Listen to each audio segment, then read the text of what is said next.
Yes, sir. Just the Thought Podcast. We back with another one. Shout out to my co-host Dre, my How other you guys? co-host Tion, and Tim Tech. They couldn't be here today, but we got a special guest on that in the house. BX stand up, Bronx native stand up. Mickey Factz is in the building. MC trendsetter, fashion guru, um, bro, and also a founder of a new academy, man. The Pendulum Ink Academy. What we definitely need to talk about, bro, which is really dope. Um, Bro, thank you for coming on the show, man. Oh man, thank y'all for having me. I'm glad to be here at the Just the Thought podcast. What's up, Ray? What's up, Dre? So, And whoever's the other guy in the background. Yeah, nah. Yo, much love for coming on the show, bro. Bro, I wanted to ask you, man, about this academy you started up because I think it's really dope that you started an academy for upcoming artists that want to be recognized and also want to put their craft and work out there. What was your idea behind that whole like idea of starting your own academy?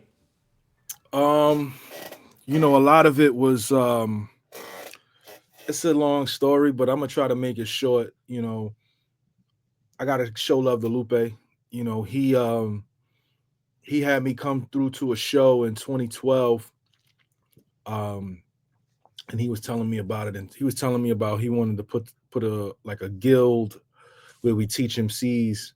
He wanted to do that in 2012.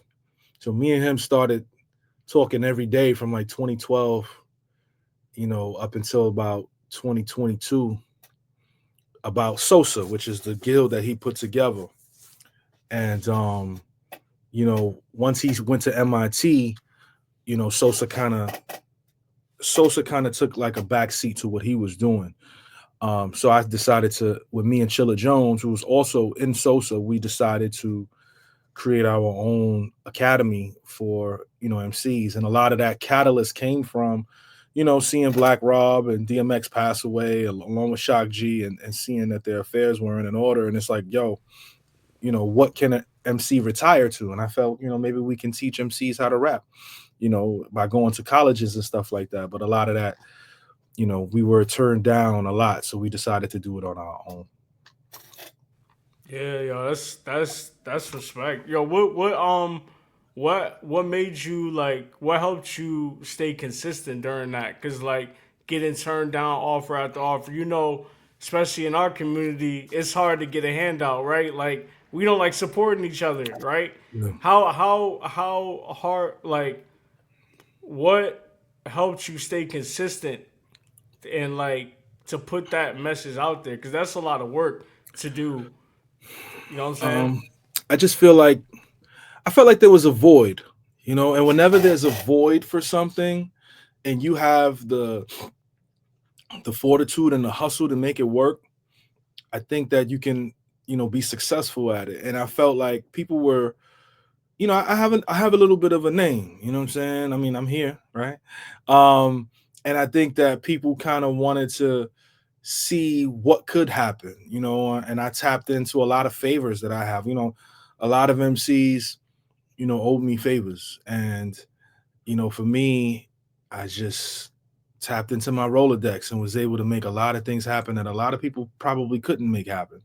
So on top of me just kind of putting the work in, having the foresight to see that this is going to be successful along with celebrity guests, I made something very successful, and I'm very proud of myself with that. Yeah, man. That's dope, man. Because we don't have a lot of people like you giving people like that chances. You know what I'm saying, to put their craft out there, to put their art on the table. You know what I'm saying? It's especially there's a lot of artists too out there that are talented, bro. That just not being looked at. You know what I'm saying? They're being overshadowed by like people that are in the spotlight. You know what I'm saying?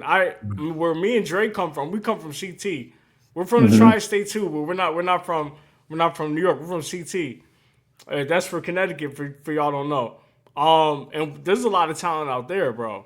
A lot of Yeah. talent out there, but we're just overlooked by New York and what New York has done historically for hip hop and rap. You know what I'm saying? What But part of that's dope what CT? you're doing, man. I'm from I went to school in Greenwich. We grew up in Greenwich, and I grew up in I also lived in Bridgeport as well. If you know where Bridgeport's at. Yeah. So my wife she lived in Bridgeport. Okay. So y'all some tough, y'all the tough niggas. All right, and then Greenwich, that's Yeah. that's that's where the money at.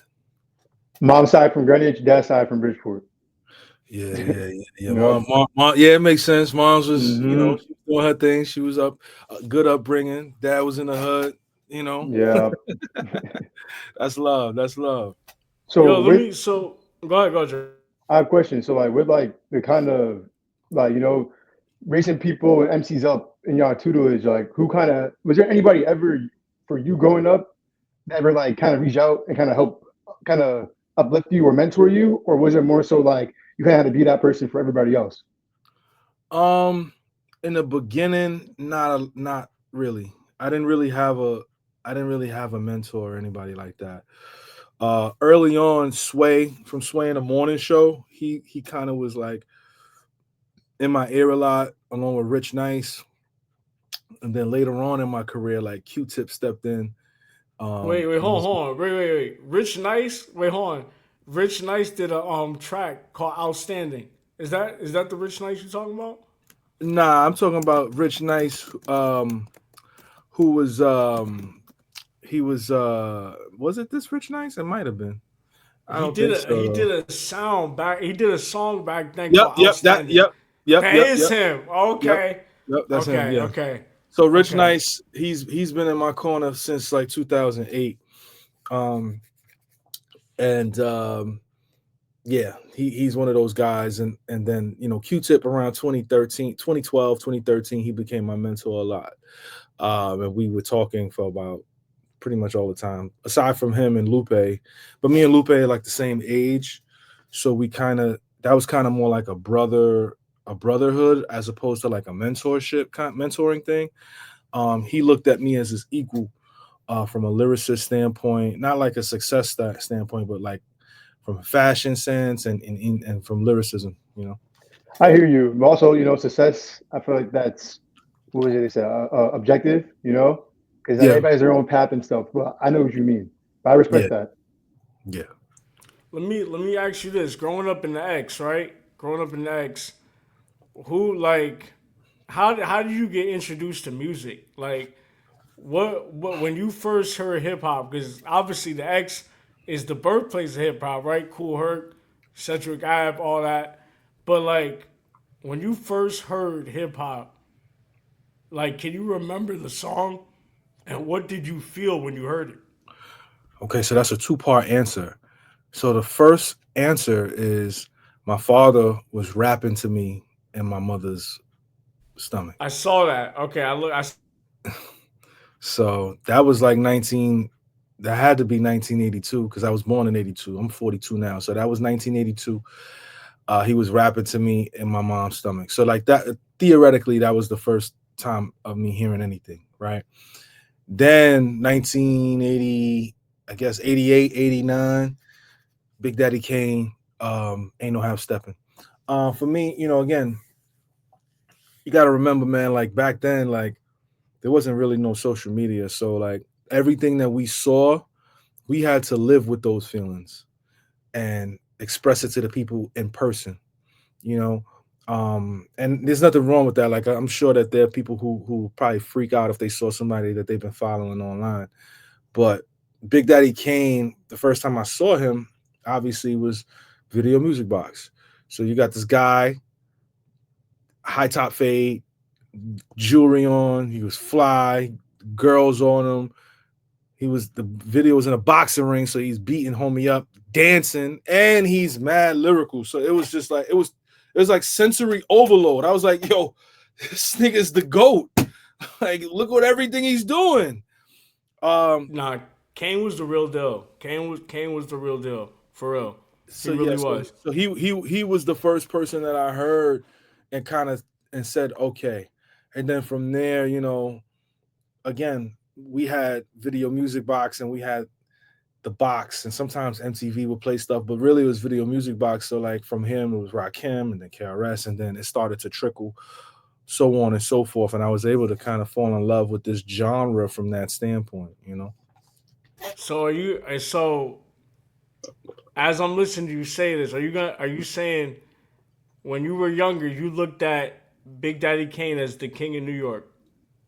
Yeah, I mean, you know, yes.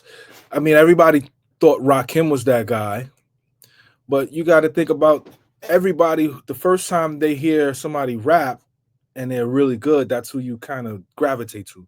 So he was the first person that I actually heard rhyme, from at least from what I remember. Um, because I guess Rakim was like 87 too, maybe 86. I don't know. My first recollection was Ain't No Half Stepping. And the video, the song, it was just like, this is it. And then everything happened from then on, you know? Yeah, yeah, yeah. Let me ask. So you bump Kane, Kane gets in your ear, then you get to Rakim, you get to LL and all that. When did you start rhyming? That's another loaded question. So like 1995, Bone Thugs come out. And Yeah, when Bone we weren't ready for that. We weren't ready for that. we weren't. And We weren't. I wanted to learn the words. So I, stop, play, rewind on the tape, and then write lyrics down. So I was writing the lyrics down and reciting it. And I was the only one that was able to rhyme Bone Thugs lyrics. And I was on point, I was on beat. So I did that, and then I started doing other MCs. I started doing Jay, and I started doing Big, and I was just writing their lyrics down. That's all I was doing. I was just writing their lyrics down. And then one day I just started to, I'm guessing that I started to either write my own stuff or I started to replace their words with my words. And I started to do like parody rap, in school. Like it was very misogynistic. But that was how I basically studied other artists. So now the first time I'm ever kind of quote unquote rapping is rhyming Bone Thugs. So now I'm rhyming fast. If you can rhyme fast, you can rhyme slow. But I had got that cadence down early. So now I'm able to do the, I'm able to do all of that. But then I'm also able to kind of rap like Jay, 99899. You know what I'm saying? So like all of these things combined created me who I am today. So I would say in finding like that outlet, how'd you find your own sound, with that influence? How'd you know that this is me? I like the reaction from the students in the lunchroom, seeing how they was reacting to punchlines and funny lines and things that got them excited. I said, okay, this is what I want to gravitate to, because if I can make people react like this off of these clever lyrics, I can do this all day. So that's where I kind of found my style. And then, I'm a church kid. So like I went to church every week, and I like, my mom would play John P. Key, Kirk Franklin, all of these different artists. So like I also listened to that kind of music. And then I was a fan of also like R&B. Like I loved Guy. I loved Boys to Men. I loved SWV, Michael Jackson. So like being in love with that sound of music on top of the Bone Thugs flow, on top of the wittiness of Jay-Z and Big L, on top of the delivery of Big Pun, and then the musicality of the things my mom was playing, it all just kind of came together to create me. So I love all of these different things, and I just put it all together to make this kind of once in a lifetime kind of artist kind of thing. Yeah, I want to say, because as you're naming all these people, you bringing back nostalgic memories, bro. Like Kurt Franklin kind of had a flow. Like if you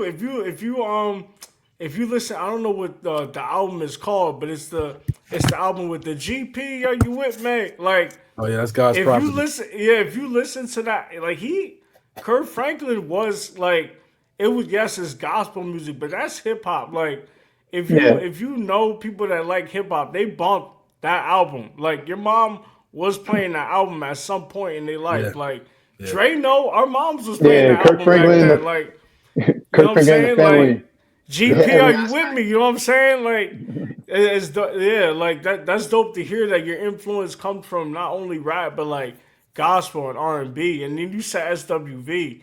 Me personally, no offense to all them TLC lovers, SWV hands down is the best women's '90s R&B group. I don't want to hear nobody else's opinion. Like, no disrespect to TLC. You the know what I'm best. saying? The best, dog. That is, Yeah, it's mean, about time. I got them over TLC. It's Dre. That It's About Time album alone, dog. Go that is different. That is different. I'm not mad. So let me ask you this, because I saw that you did when you started off, right? When you started off rhyming, I saw that you did a couple freestyles for Nerd, for Pharrell and them. What was that like? Man, that was basically the beginning of Mickey Factz. Shout out to Steve O. He was saying I did a project with my homie Bishop called Kings of the Bronx, and he was like, "It's cool." He was like, "It's a cool mixtape." I thought it was fire. He was like, "It's cool." And then he was like, "You need to do some fly shit. You need to take NERD beats, sample them, loop them, and rap over them, and we'd come up with concepts." And I said, all right. So, whatever he told me to do at that time, I did it. It didn't matter what it was. If he said jump off a bridge, I'd have probably jumped off a bridge. And we created this project in search of the NERD. And man, that was my first kind of taste of a little bit of success in music. And I'm super grateful for his concept and ideas on that. Do you remember like what that was like after you spit for them, like with the message they gave you, like that important message they gave you? Do you remember what they told you? Cool. NERD? Yeah, NARD. Well, I met with Pharrell. Me and Pharrell toured for the Heineken Red Star tour in 2009. And I remember meeting him and chopping it up with him and asking him about the tape. And he was like, yeah, I heard it. My favorite record was what was it? Locked Away. He was like, yo, my favorite record that you did was Locked Away. And I was like, man, and that was the one I hated the most. You know what I'm saying? And it goes to show what people will like that you don't like. You know what I'm saying? And he gave me that cosign at that moment. I wish I would have got that on tape because, that was my only time meeting him. But it was a great moment in time at that moment. It's crazy, yo. It's crazy how like some artists they worst work, like they worst craft be the people's best craft. Like the people, like what they want to hear. Like, yo, I actually like that because I told you, like when I first heard you, I actually was back my senior year. I graduated in 2011. Wow. Right? I graduated in 2011. BET, your song came on, right? Mm-hmm. New song, it was like song of the week, right? And then I hear, do it for the culture, for the hustlers. Yeah, I do it for the love. And it's the life I'm living. I'm like, who is that? I already know who Marsha is, right? Because she's from Floetry, right? Right. So I'm just like, this song is, I'm not even gonna lie. After I heard that song, I couldn't find that song for years, bro. Wow. Until I stumbled across it again on YouTube. I was like, yo, I gotta put this on my playlist. So that's when I first heard you. I heard you back in 2011, years ago when that song came out. I think that's when it came out. But I was just like, yo, your flow is, and what you were telling us about like who influenced you growing up, I heard it. I can hear it. When I heard it in that song, I can hear your influence. I can hear that you were influenced R&B, not just rap. You know what I'm saying? So that's how I was put on by you. And like, bro, and ever since, man, I've been a fan, bro. And like, I was happy I came across that song again. You know what I'm saying? That was the first time I knew about you. So like I said, sometimes artists' worst work be like they fans' best work. They love hearing that. Yeah, yeah, it's crazy because I didn't expect Pharrell to say that, but he did, and I had to eat that. You know what I mean? Yeah, so let me. So you, all right. So after you do that freestyle, you start getting into mixtapes. You put out better for the future, the understanding, right? The achievement, Mickey Mouse. What was that feeling like? That first mixtape you put out, like what was that feeling like? And like, what do you remember in that moment, like putting your craft out for the first time? Man, well, my first mixtape ever. Well, you talking about as Mickey Factz or just my first mixtape ever? Your first mixtape ever. Man, my first mixtape ever I put out was called Bottles Up. That was in 2005. Bottles up. I was going by the name Renegade. I had production from Ye on there. I had production from Alchemist on there. I had production from Omen on there. It was like I thought that was gonna be the project that was gonna take me to the next level. And I didn't have a DJ at the time. DJs were big. You needed a DJ on your project to take it to the next level. And I didn't have that. You know, I sold hand to hand. People bought it, but like, you know, I spent a lot of money on that project. And I just felt like it just went to the wayside. You know what I'm saying? And I started working on the next one immediately, which was the Kings of the Bronx project. It got me, you know, I was on MTV for that, but nothing was like In Search of the NERD, you know, because that was my first project on the internet.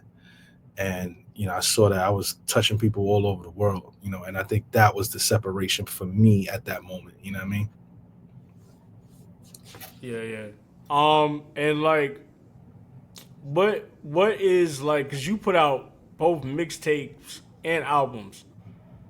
In your mind, what is the difference between putting out a mixtape and an album? What do you got to get ready for? Like, what is the preparation like? Like, what is the vibe like from putting out a mixtape versus putting out an album?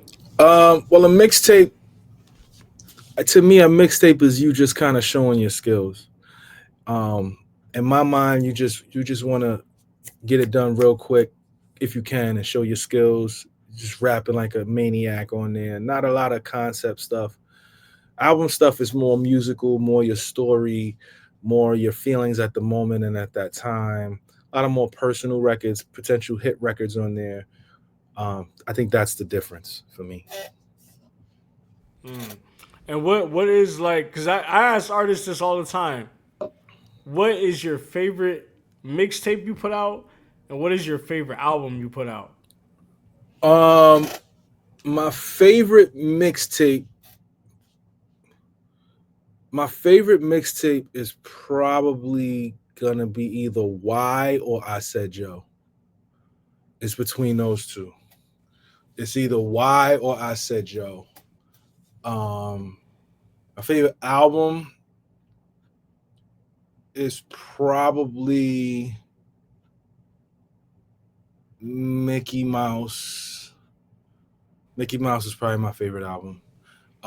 Second favorite album is probably gonna be It's Only Us Here. But It's yeah, only us here. Yeah, yeah. I heard that one. That's from. I heard that one not too long ago. Yup, I heard that that one. was like 2 years ago. Um, Yeah. yeah, yeah, yeah. So Mickey Mouse, right? What like when you were putting out that album? What was like your intentions going through that? Like going through the creativity for that album. What was your like intentions? When I did Mickey Mouse, I was just rapping over like a Dead Mouse beat. And then Steve O again, he was like, all right, this is hot, but who cares? Like you gotta Wait, do wait, some. wait. Hold on. Dead Mouse like techno? Yes.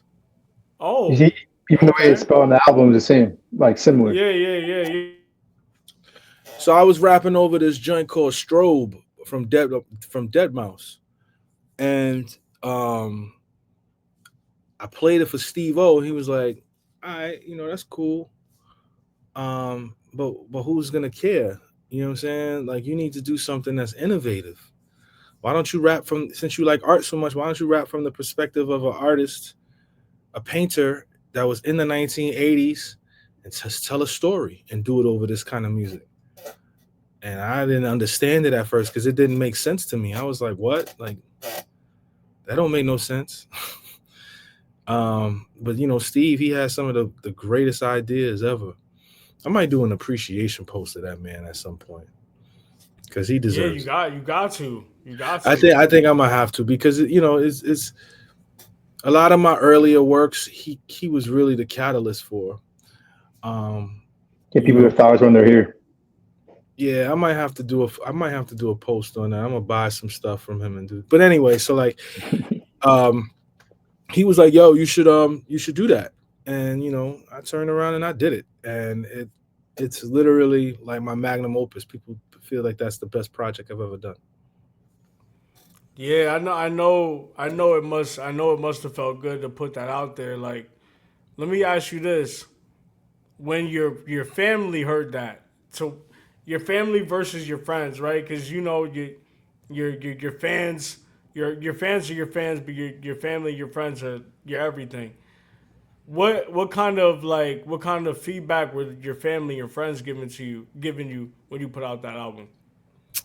Um, I think my family more so was. I think they was more so shocked at how I looked. You know what I'm saying? I think that at that time, you know, I was very clean cut. So to do something like that was very different for me. It was like, yo, what is Mickey doing?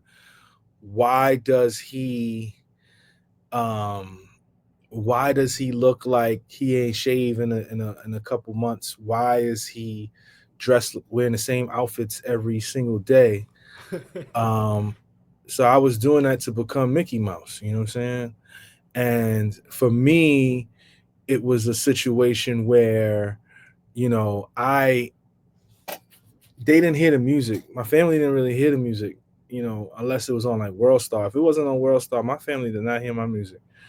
Um, Yo, so why are we always the toughest ones on each other, man? I mean, you know, I think people I just never really kind of promoted it to my family, you know, like so like if they heard it and I was proud, but if they didn't, I was okay with that as well, you know. Yeah, yeah. So my friends who heard it, they couldn't believe it. They thought it was incredible, you know. So you know, everybody calls it my magnum opus, and I'm okay with that.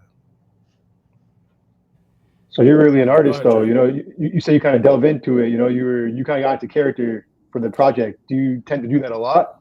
Do you feel like you connect Uh, well, not for like every project, um, but um, for this project, I became that person. Like I became MauSe.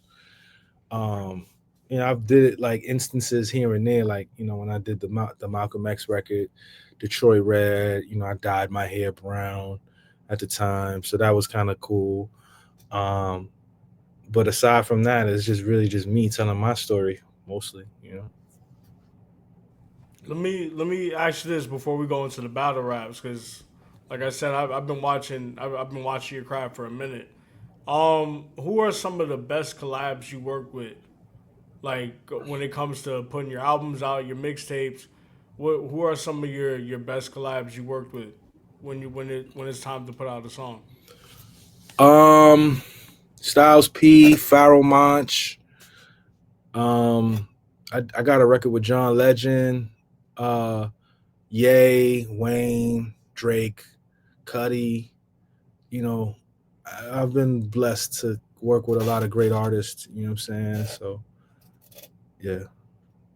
I want to ask you. I want to like go into it too. I don't want to go all the way into it, but it's affecting hip hop right now. What do you think about the Kendrick and Drake beef?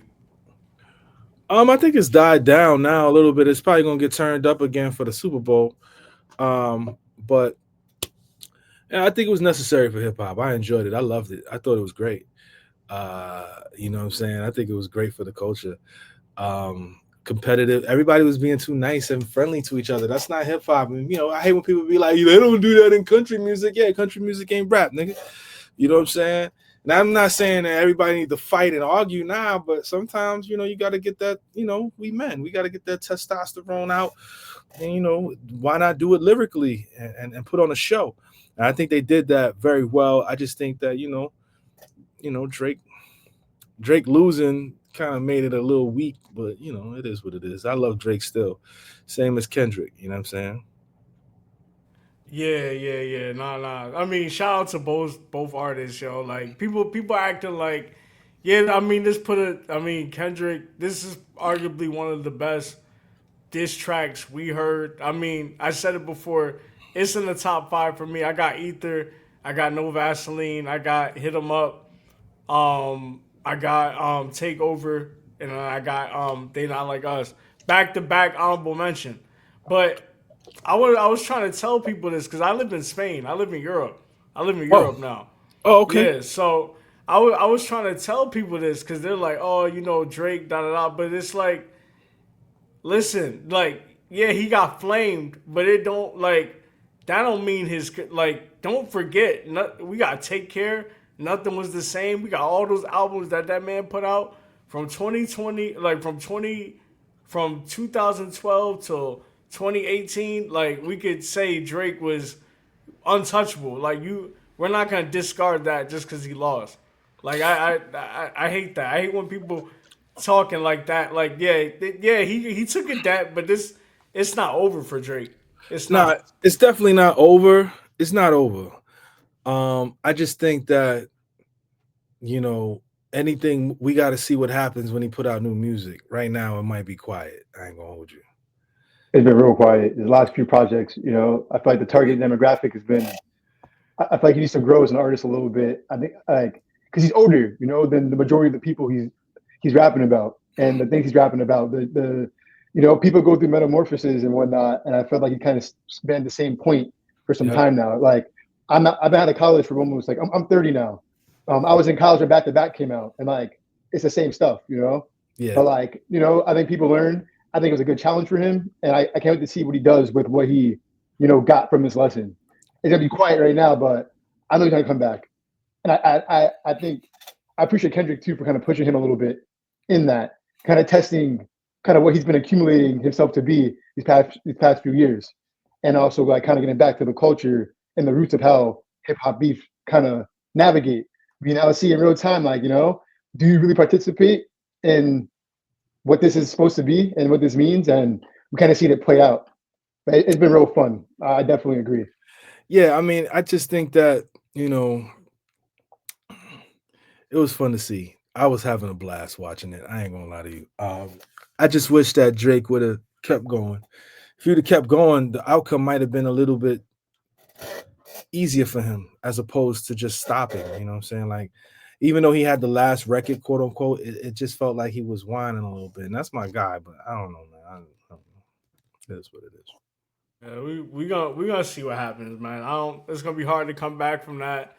But shout out to Drake, shout out to Kendrick, man. Just all right. Let's get into this battle rap, bro, because you've been battle rapping for a minute. My favorite battle rap, to be honest, is what you did with DNA. Mm-hmm. And then the one you did with A Verb as well. Okay.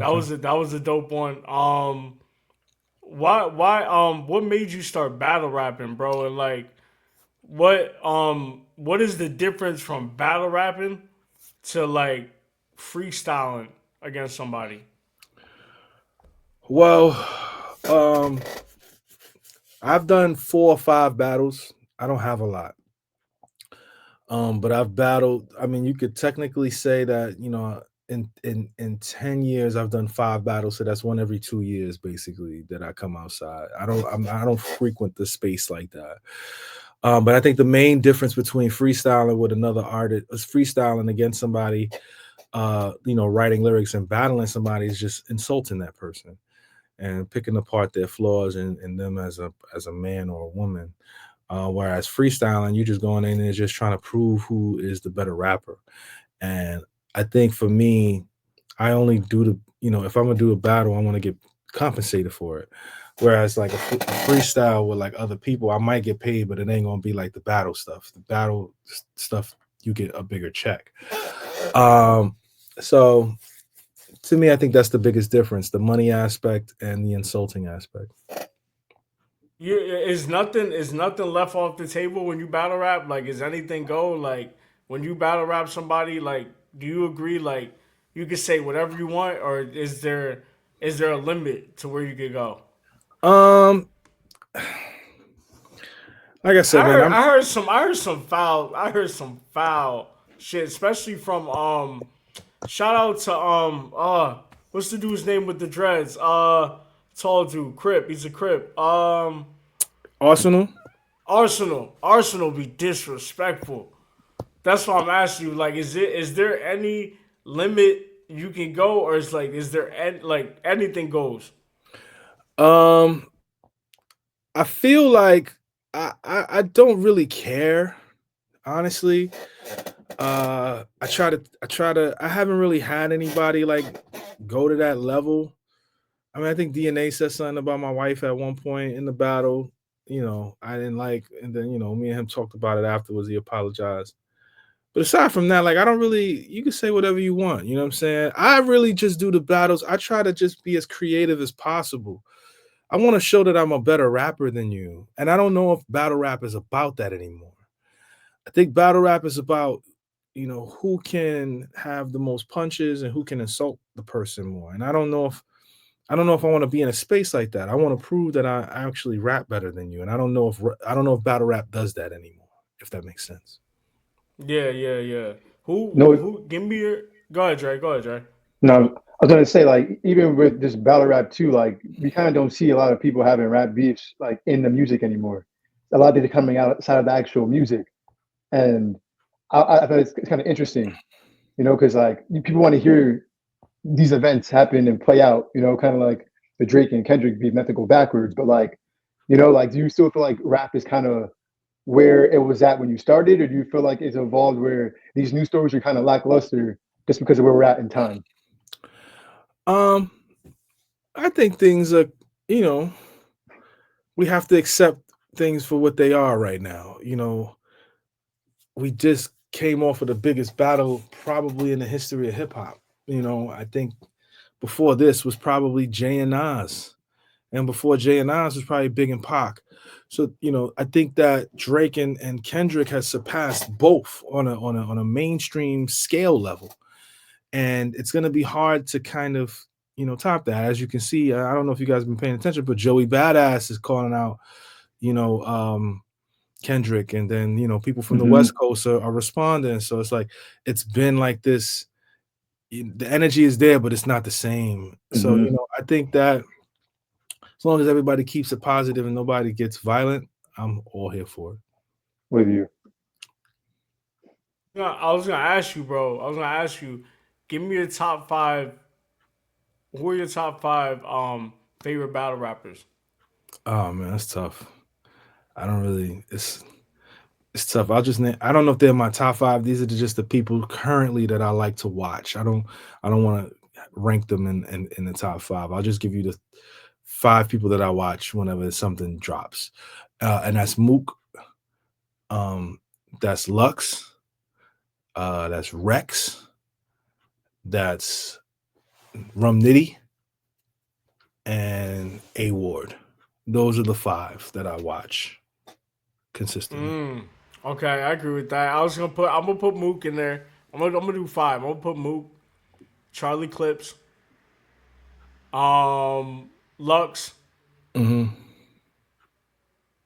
I like Hitman. Okay. Then I'm gonna put you know what? I'm gonna put Dollars in there. Rich Dollars. Oh yeah, Rich Dollars from Rich Philly. Dollars. No. Yeah, Oh, Reed Dollars. Reed Dollars, Reed Dollars, I was like Rich Dollars. Huh? Reed Dollars, Reed I Dollars. My know, I bad, know Reed Rick Dollars, Dollars battle rap. Reed So that's Dollars, crazy. Reed Dollars. Shout Right. out Reed Dollars, bro, because from '08 till I was big into battle rap, and he was one of the first battle rappers I was actually watching on YouTube. Him and Meek Mill, but yeah, Reed Dollars is one of my favorites. But I got Mook at one. Mook versus Sirius Jones is one of my favorite battle raps of all time. Fire. I was there. You were there. Yeah, I was in the footage too. Oh, yo, because And some people, yo, I looked at the comments, and some of them said Sirius beat him, but Yeah, Mook some tore him people feel like that. apart. I thought Mook won.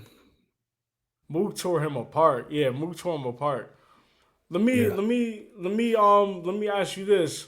Going out of rap a little bit because not only are you an MC, fashion guru, you're into fashion. Where did your love for fashion come from, bro? I know being from New York, New York. I'm sorry for people, the listeners, because I got listeners in London and all that. They people say London, Paris, New York got it. I don't care what nobody says. I'm not biased. New York got it. Where did your fashion sense come from? Um, for me, I'd have to say that a lot of what I was doing, I didn't want to look like everybody else.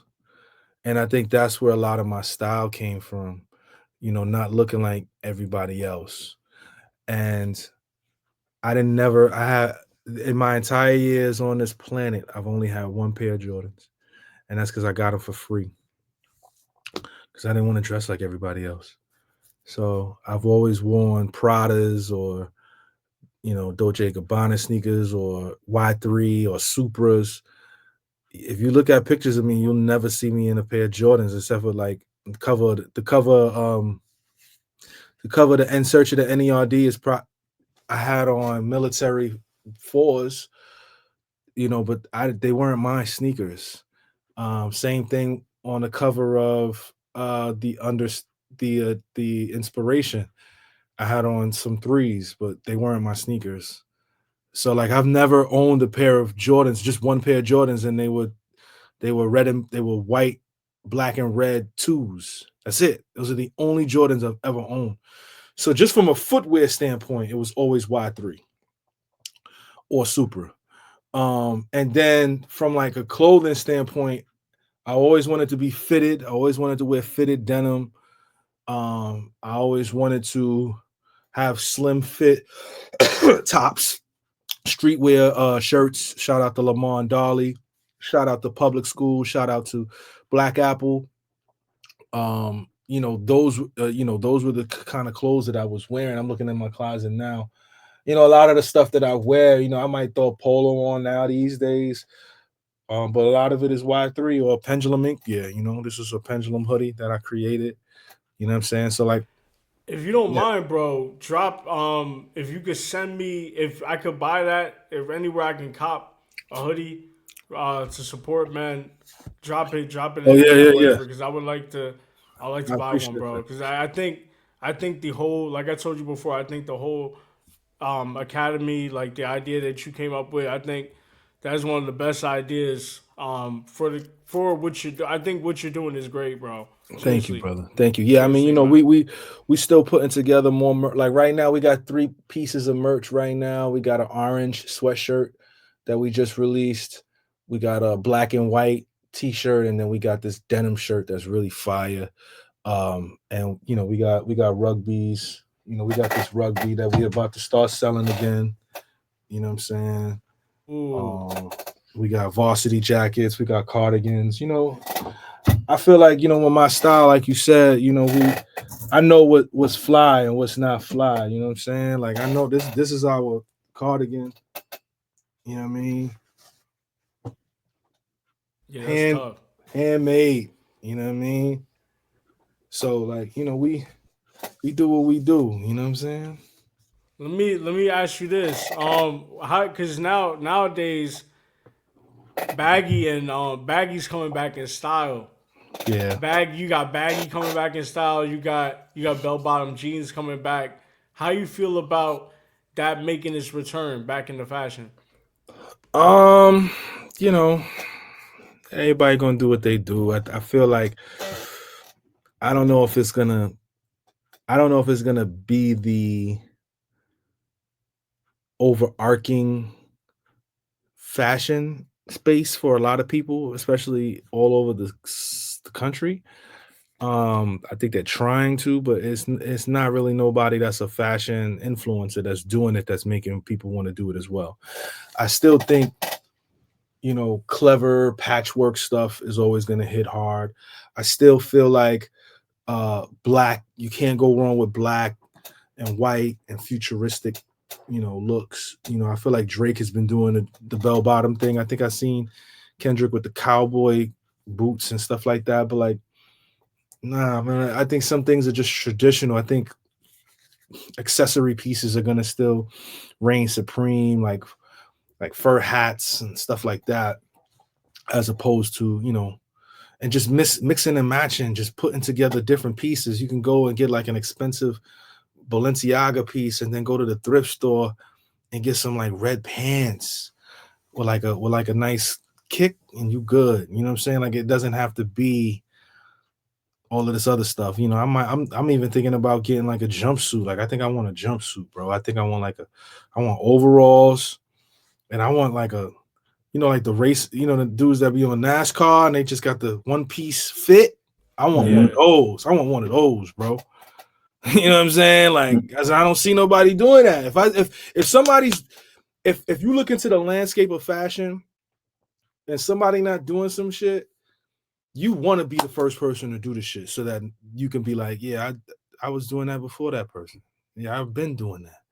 And I wish I kind of had some of my stuff, but like, when people think of True Religion, right? You think of Jim Jones. He had those on in 08, 09.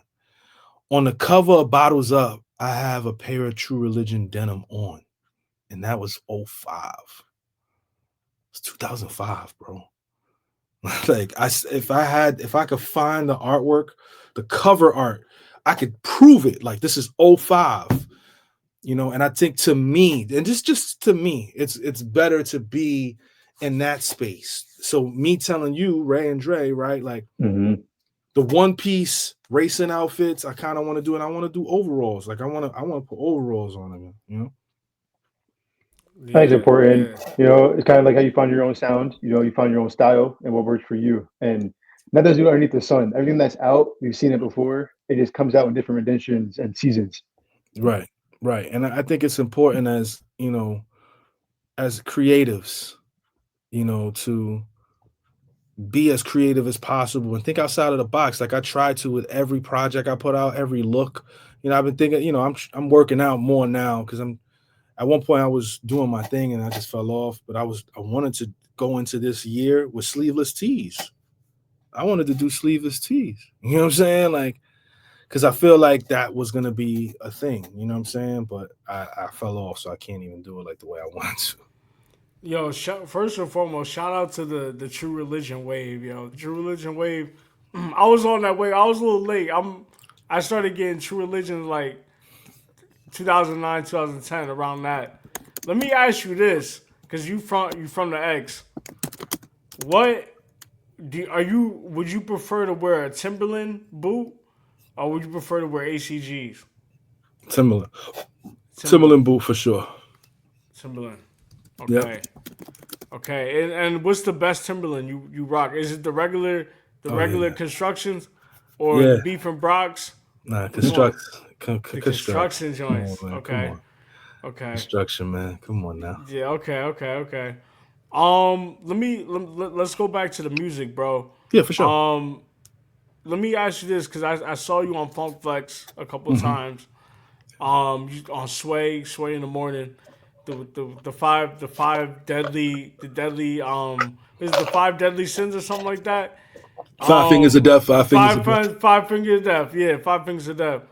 What was that experience like going on Flex, knowing Flex is from the X, representing somebody from the Bronx, Flex being an icon in hip hop?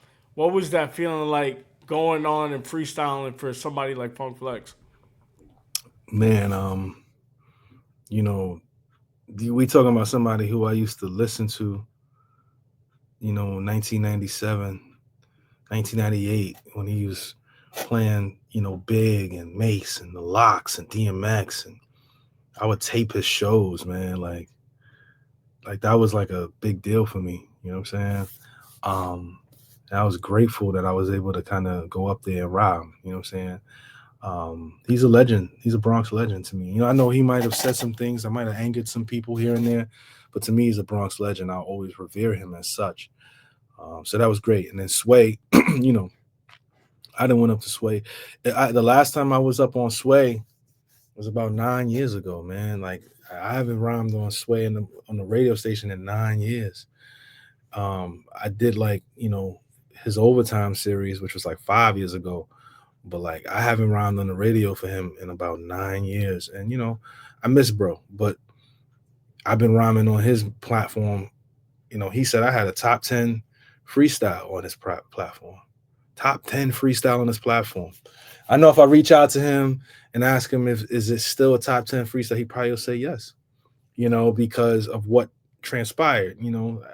And it's always we talking about legendary people with legendary platforms to get your message across to a multitude of people. You have to do something that is out of the ordinary, you know. And I feel like, you know, those are the platforms where I gotta do something that people that's gonna stand out, you know, from a lyricism standpoint. So when I went on Flex 2015, I was like, all right, I'm gonna give you 300 bars. And I went up there around for 15 minutes.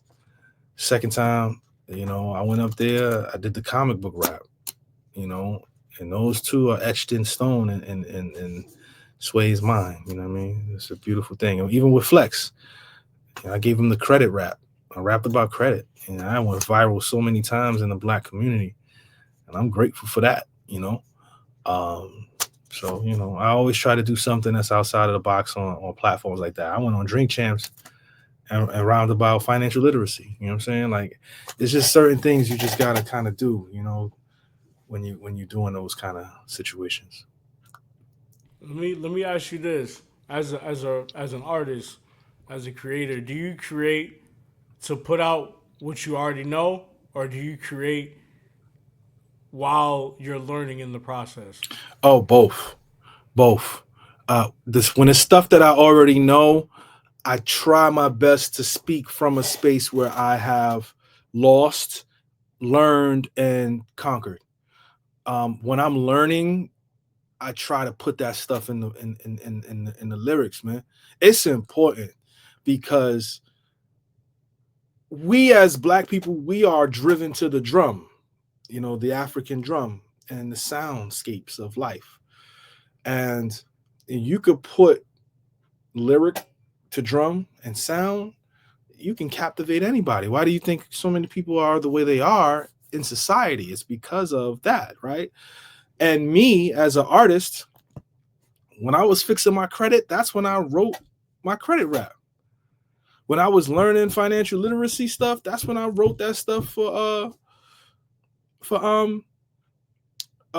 Drink Champs. You know, when I was on my art stuff, I went up to you know, Who Kid show on Shade 45 and rapped about art. You know, like whatever I feel like I'm learning, I gotta rap about that shit, man. Like I just have to. And you know, this year, you know, I'm really on my Miami bass vibes. You know, like I saw the Freaknik documentary and I was like, yo, why nobody rhymed over stuff that sound like my boo? At night, I think like that's like music that we could hear at the barbecue. Why nobody doing that stuff? So I said, you know what, I'm gonna do it. So my next couple projects is gonna be centered around that. That's Miami Vices, and then dedicated to my boo. That's that sound, you know what I'm saying? So it's workout music for the fellas, and then it's easy listening for the ladies, you know. Also, you know, I got this shit talking project called One Above All, where I'm like the one project where I'm just cursing and talking crazy. Like I ain't never really get this brash with my lyricism. It's very to the point, not a lot of overt lyricism. It's just me talking, you know. And I felt like I needed to do something like that. And then, you know, the sequel to Mickey Mouse is coming out. That's another like introspective continuation of that storyline. You know, I got some other things that I want to do, but you know, I still want to do some creative out the box stuff just to stamp myself as this creative, you know, innovative lyricist. But you know, I'm still trying to take care of my family. So, you know, that's what it is. Yeah, man. I appreciate you for sharing that, man. For real, man. You all right? So let me because I wanted this to make sense. You MC, Yes. right? You start your own academy. Yes. You get mentioned in Forbes, right? Yes. Yes. What was that feeling like being mentioned in something like Forbes, right? What was your reaction when you first found out you were going to be in Forbes magazine? Man, I was flabbergasted. You know what I'm saying? I mean, creating a school for hip hop and having Forbes recognize it as this space where we're making a financial leap in something that never existed before is a big deal. And I was very excited to kind of be a part of, you know, a magazine that is prominent as Forbes. You know what I'm saying? There's not a lot of hip hop magazines out anymore. So, you know, we have to pivot and move in a space where we're, you know, we can create storylines that make sense. And I was happy that Forbes recognized Pendulum Ink. It's incredible. That's all I can say. You just mentioned pivoting. Is that you ever feel like throughout all these different projects, did anything ever try to kind of stop your beat? And I'm saying that in the sense of just like your flow and just like artists and like your development. Has anything ever happened where it, you know, it could have went left? And I'm not trying to, you know, derail from like talking about greatness, but like you just mentioned pivoting. A lot of people don't know that they can do that. So like, how's that for you? Has that ever happened, or do you feel like it's just been a static, you know, this happened and I just did this and then? I mean, I take everything that I do and I celebrate the wins. You know what I'm saying? Like I think it's important to not to brag about the wins, but to celebrate the wins. I think there's a difference. And I think that I'm trying to put my charger on. I don't want this computer to die while we're doing it. I like to celebrate those things, right? And I think it's important to celebrate these things. I know for a fact that there's been times when I was like, man, I can't do this anymore. But I've been doing music for so long, I haven't had a job. You know, I'm starting to see a lot of my peers get jobs. You know what I'm saying? Like, and every day, every morning, with the exception of today, because I woke up a little late, but every morning I wake up, I get on my knees and I thank God for allowing me to be in the position that I'm in, man. I haven't had a job since 2007. I don't even know what that's like anymore. That's a great feeling, man. You know, that's 18 years. Like, and you know, for somebody such as myself, like my phone is my office. Like, so like I couldn't imagine somebody telling me to get off my phone when I've been making thousands of dollars off of the phone for so long.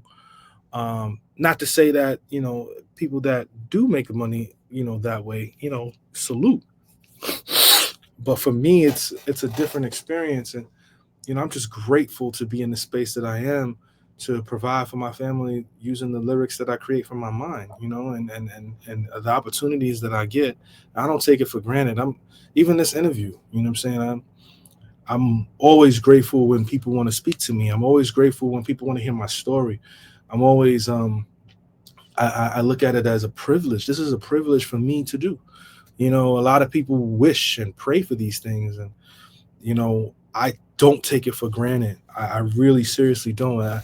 Every moment I'm grateful for, because it could have went completely different for me, you know. Respect. Thank you for sharing that. I want to ask you two more things and we'll get out of here. I want to ask you two more things. Yeah, for sure. I really want to, I'm curious. Give me your top five most influential artists in my life. In your life. Oh, top five. Michael Jackson. That's it. Like it starts with him. You know, like he was like the same way I said about Kane, and he's in this list, but he was like whatever Dave Chappelle said when Charlie Murphy said he saw Rick James and he had a red aura. That was Michael Jackson. But from my house, looking at the TV screen, the nigga had an aura. You know, so Michael Jackson, number one. Number two, John P. Key, gospel. He is he's incredible to me. He is a huge influence in my life from a spiritual standpoint. And I can listen to his music that's over 40 years old and still feel the exact emotion when I first heard his stuff. So John P. Key is a big inspiration for me. After that, Big Daddy Kane. His influence on me, I think I spoke on that earlier, so I don't need to dive too deep into that. So he would be on that level from that standpoint. And then the next two, I would say from an inspirational standpoint, I would say Biggie from a story. At one point, I was doing a lot of storytelling stuff. So like a lot of my storytelling stuff was because Biggie was telling these stories and he was just so cool by doing it. So Big, and then finally Lupe. It's not every day that you can call your brother an inspiration. Somebody that is your same age, somebody that, you know, when I first met Lupe, it was at a listening party for The Cool at a place called Cornerstone. And I said to him, I was an editor at a magazine called Lace Magazine that my boys created. It was a sneaker magazine. And I walked up to him because I had a press pass. I walked in and I said, one day we're going to work together. This was 2007. And as an artist, I've heard that so many times from other people. But I was dead serious when I said, I was like, yo, one day we are going to work together. 2 years later, the next time I saw Lupe was in Japan. We were in Japan together, bruh. And I was opening up for him. So words are powerful. And these are the 5 artists, you know, that inspired me, right? Michael Jackson inspired me to just be fearless, be this person on a stage and be who you are, be succinct, have an aura, be a superstar when you're on stage. John P. Key inspired me to still be spiritual and still be humble and not to just get out of pocket. You know, you're still creating for something bigger than yourself. Big Daddy Kane inspired me to be a lyricist. He inspired me to be fly. He inspired me to do stuff for women as well. He inspired me, you know, to just be that guy.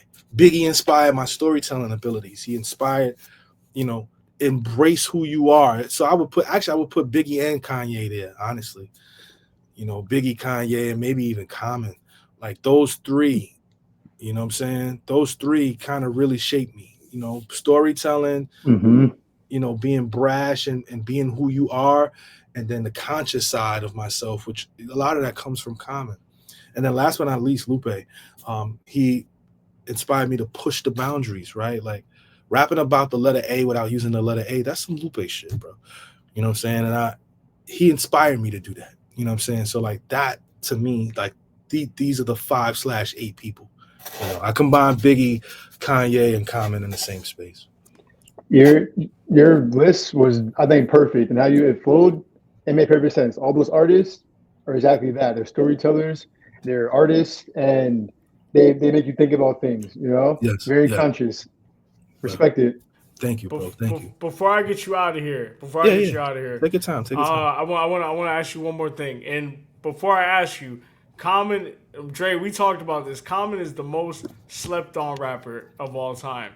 That B album is one of the greatest albums in hip hop. Changed my Y'all life. need to go. Y'all need to go listen to it, and it's so good you don't need to skip a track. I'm telling you right now. Common is the most slept on rapper of all time. There's no opinion. That's no Me and opinion Dre either. agreed. Yeah. Okay. All right. Let me ask you this because me and Dre, we like to talk about consistency. We're big on consistency. What would you tell an artist, right, that is just starting, but is having issues being consistent and trying to get where they want to go? They have the idea, but they don't know how to get there. What would you tell somebody that is struggling with? What would you tell somebody that is struggling to be consistent? Read a book. Just read, man. Read. Create another, and this is things that I've never said to somebody else. Create another social media handle for Twitter and follow inspirational things.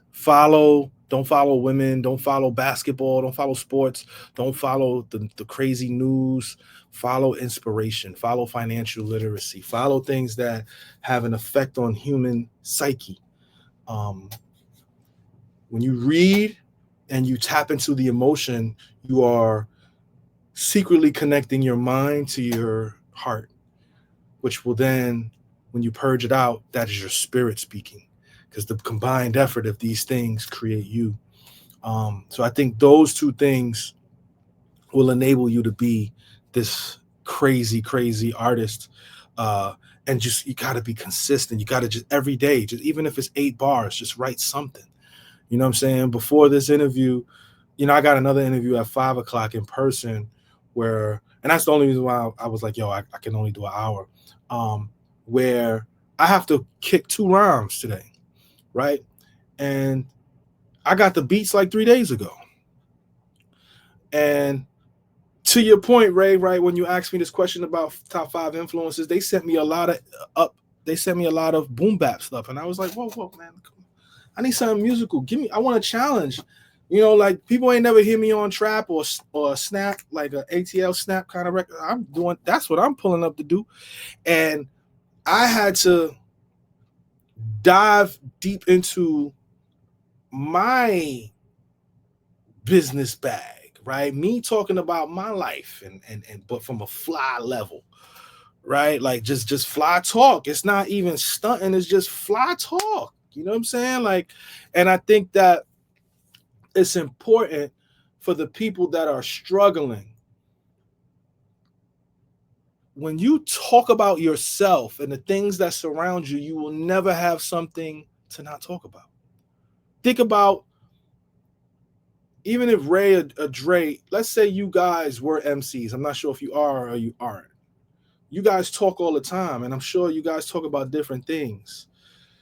Those are topics that can be put into music. It's one of the reasons why Kanye was so influential for me. You listen to the Late Registration Project, you listen to College Dropout, he's talking about family. He's talking about roses, driving slow, college, not having enough money for that, tuitions. He's touching everything. You know what I'm saying? And I think that, to me, as a hip hop artist, you have to talk about the things that affect you. If you were late on a phone bill, make a rap about that shit. That you had to put the money to the rent instead of the phone bill. So now your shit is on Wi-Fi. People will relate to that more than they will relate to you going to the club and popping bottles. You just got to be yourself. As long as you be yourself, you're gonna resonate with people more when you're yourself than you're trying to be something that you're not. I appreciate you, man. I appreciate that, man. Thank you for sharing that, man. Well, this has been Just a Thought Podcast. Dre is my co-host. Mickey Factz, thank you for coming, bro. Thank you so much, man. Yo, like I said, man, I've been a supporter since 2011. You are a forever supporter, man. I want to say again, and I've already said it a bunch of times. Yo, much respect to opening up that academy, bro. Thank you. Dude, you're doing something big for us, man. And I think what is yet to come for you hasn't even happened yet. But we appreciate you so much for coming on the show, man. We wish you the best of luck with that, man. We are forever supporters, bro. Send me your merch, because I definitely want to buy some of it, bro. Thank you for coming on the show, man. Just a Thought Podcast. Mickey Factz. We are out, guys. See you Y'all guys. take care, Thank you man. so much for your time. Yes. Thank y'all, man. Thank you. Of course. Thank you. All right. We ended. I know my audio got to upload, so that's